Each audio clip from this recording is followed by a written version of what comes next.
Hello and welcome to Context. I'm Bakhtiar Sanovan speaking to you from Baku.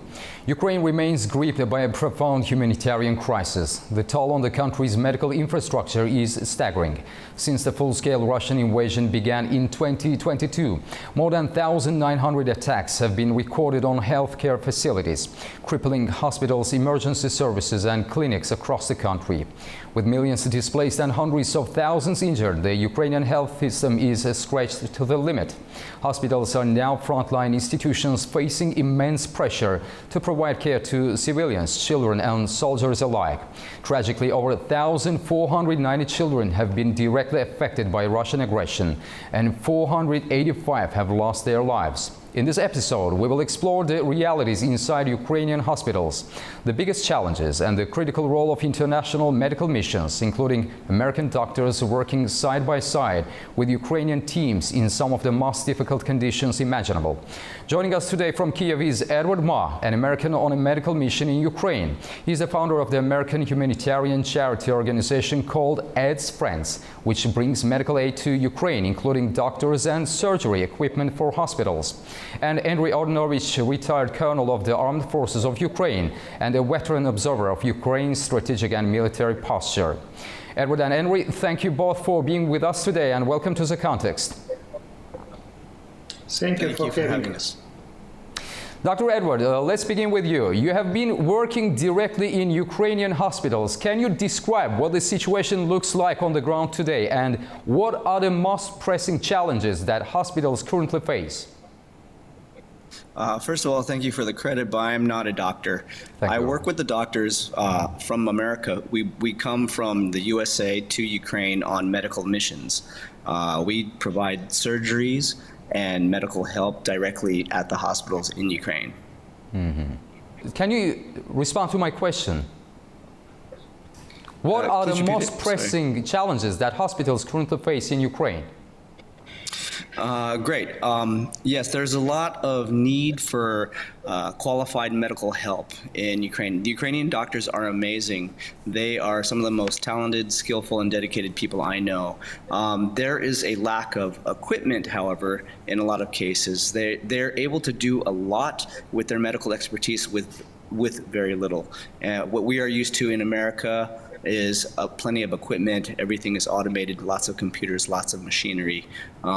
It's amazing what Ukrainian doctors can do without a lot of this. So what my organization does is we help to bring some equipment. Today we just received a shipment of $1 million of endoscopic surgery towers, which the Ukrainian surgeons will be able to use to provide arthroscopic and laparoscopic surgeries in a way they were unable to before that. Mm-hmm. So equipment, medical supplies, and sharing of medical knowledge together with Western experts. Colonel Ordonovich, how has the targeting of healthcare infrastructure by Russian forces influenced the operational capabilities of the Ukrainian military, particularly in terms of medical evacuation and frontline care? Russian attacks on the cities not very much have effect on our frontline activities, but at the same time we've been improving our so-called gold hour medical evacuation strategy within our defense forces. Initial challenge was in 2022, but getting some security assistance from number of countries, including US, we started to improve it. But for city, really, the primary of them, it is a critical infrastructure. Among those critical infrastructure, medical facilities, surprisingly, because it is completely against of international law, international humanitarian law, as well as against the law of military conflict. They are targeting our medical facility as well as a different educational facility. It is not what's supposed to be. It is completely against of all principle of this international legislation what world community developed for the last maybe 70 or 80 years. It is against over Geneva Convention, the protocols and so on and so on. Dr. Edward, are you seeing an increase in certain types of injuries or illnesses due to the war? And also, can you talk about the civilians you have treated, especially the children? Yes, our team comes several times per year. We just completed part one of our reconstruction mission 2 weeks ago. We had 8 surgeons from America arriving to the Ahmadit Children's Hospital in Lviv, where our team of surgeons, together with the Ukrainian surgeon partners, did over 30 complex surgeries on children. It was a reconstruction of faces. We did a series of complex surgeries called Lefort osteotomy. It is a reconstruction of the jaw of the person, of the patient. A lot of the most complex and difficult cases come to our team.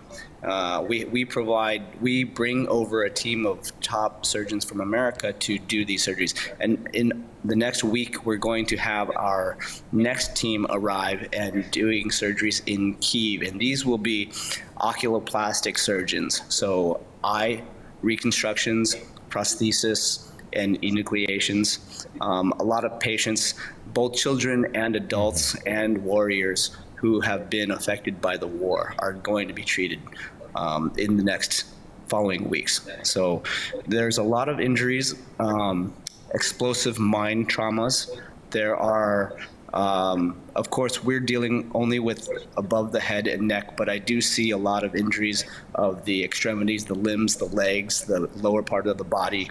However, what we are working on, we are bringing specialists who are world experts in microvascular surgery, surgeries related to head and neck, reconstructive surgery. So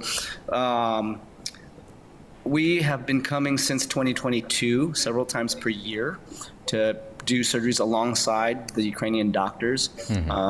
One great example of a complex surgery was a fibula free flap, where our surgeons were able to rebuild a person's jaw using the bone taken from their lower leg. These surgeries are done side by side with Ukrainian experts, and they're teaching each other. So there's a lot of unique types of trauma injuries in Ukraine that we don't see in America. So the American surgeons are learning from the Ukrainian surgeons a lot from their experience. In turn, the Ukrainian surgeons will learn some new techniques on how to handle some of these injuries that they might not be doing. So it's a two-way exchange of knowledge sharing. A lot of war traumas. So, Colonel Ornovich, what measures has the Ukrainian armed forces implemented to protect field hospitals and mobile medical units, especially in high-risk zones close to active combat? I believe that our military are taking full precaution on it, which related to the distance from the front lines. They establish 3 levels of evacuation, and each team on each level are doing this evacuation. And the role number 1, role number 2, role number 3 is very much effective. Also, we are, and military and political leaders are negotiating with some Western partners to assist us on the role number 4, the most critical injured military, based on bilateral agreement, ascended to some of the countries for the medical facility, military and civilian. Some volunteer civil activists are trying to help them as well. It is one of the example of mobilization of the civil activists. Based on my knowledge, our military medical system right now overloaded with different cases. Really, situation is heavy, but still under control. But the most serious injuries we are trying to mitigate with most experienced civilian and military personnel, and our friends in the United States are trying to help a lot as well. It is a good example of partnership and brotherhood between Ukrainians and numbers of other nations which are helping Ukraine to overcome this, I would say, genocidal war against Ukrainians' identity, meaning in much broader terms, not only focus on Ukrainians. It is different nationalities living in Ukraine and suffering from this genocidal war. Dr. Edward, how do Ukrainian families cope when hospitals are overburdened or destroyed? That's a good question. You know, 2 days ago on June 10th, we had one of the largest assaults with over 300 Shahed drones and 7 ballistic missiles sent to Ukraine. In this time, the maternity hospital in Odesa was hit. In previous attacks, the Akhmadit hospital in Kyiv, the children's hospital, was hit with the missile. These attacks, how horrific as they are, they do not deter our medical staff from providing medical help to children and to wounded warriors as well as civilians. But it does make the job much more difficult. When our doctors come, you should really see the reaction from both the Ukrainian doctors as well as the patients, how surprised that these American surgeons are willing to come into a war zone in order to provide services for free to people who need it. It's very, very important, even more important since hospitals are being targeted, that these American surgeons do come. It provides not only healing, transfer of knowledge, but it provides a lot of hope to all of the Ukrainian people. This is actually probably one of the most important things and reasons why I think these missions from Americans should exist and should continue, and these partnerships are doing a lot of good because of that.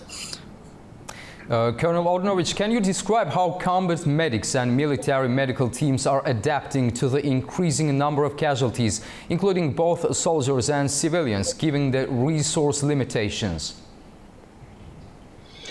They are on constant development and constant adaptation to the environment, including within cities as well as in the front line. They are trying to get a new type of the evacuation vehicles. They are trying to improve those evacuation vehicles on our repair facilities. Also, it is one of the most crucial demands to our international partners to help with the delivery more and more evacuation vehicles, specifically from the front line. We are getting support from numbers of countries. Also, the tactics, that's how to do a medical support, how to do initial treatment, how to help with the injuries and how to transfer them. I am not medical specialist, but I know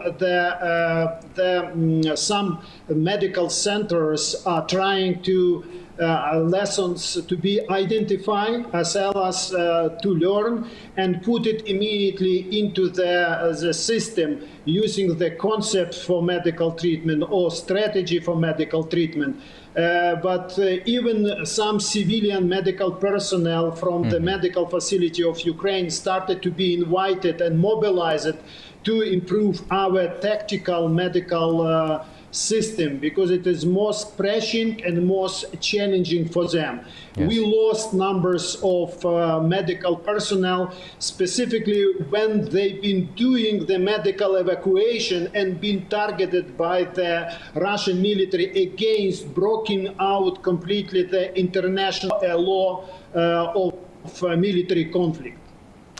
Dr. Edward, on a personal level, what has working in Ukraine during the war taught you, both professionally and as a human being? Well, professionally, I just want to reiterate that I am not a medical doctor. I am an organizer and director of my charity foundation, and we bring excellent doctors to here. And I can probably speak for all of them when I say that in coming here, we thought we would be the ones providing help to Ukrainian people. I think there is a big component where the Ukrainian people are providing hope and inspiration to us. They're teaching us how to be resilient, how to be strong. They constantly surprise us on how they are able to keep moving on and provide solutions for their patients, for their hospitals. And so they are our inspiration.